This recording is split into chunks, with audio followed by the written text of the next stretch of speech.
vas a bailar cuando acabas de nacer, tu colita es de mover.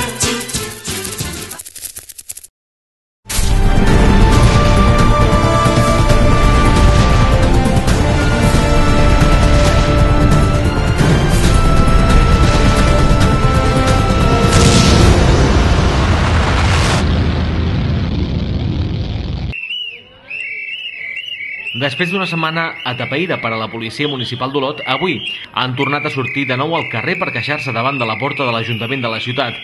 Avui no anaven sols, les famílies i amics del cos policial també els han acompanyat. Mig centenar de persones han volgut fer costat als municipals olotins.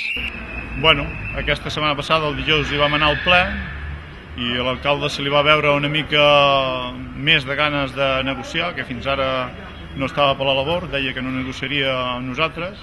Aquest dia que vam presentar la pregunta aquesta al ple, doncs es va manifestar que sí, que encara que no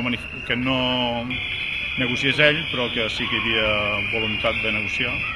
I el regidor i el gerent en principi han parlat de que podríem fer una reunió aquesta setmana. Aquesta setmana hi ha gent que no els hi va bé i segurament quedarem per la setmana que ve.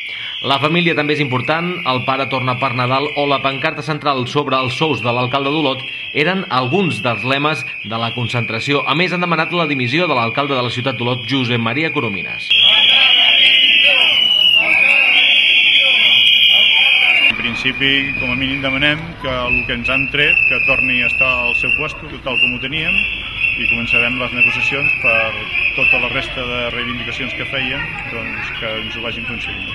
Els mitjans de comunicació han tornat a deixar-los de banda. Tot i això, el cos policial vol fer soroll i reivindicar al carrer tot allò que demanen perquè la població olotina sàpiga per què surten i quins drets són els que demanen.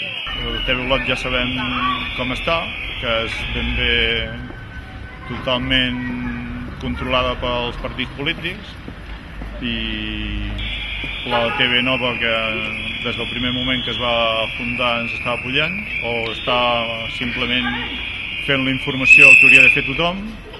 El diari de Girona també ens ha anat apoyant i fent la informació que toca, i en principi poca cosa més. Per finalitzar l'acte han decidit fer un vol pel mercat d'Olot. Dilluns que ve descansen, però tornaran a sortir al carrer, si tot continua igual, d'aquí a 15 dies.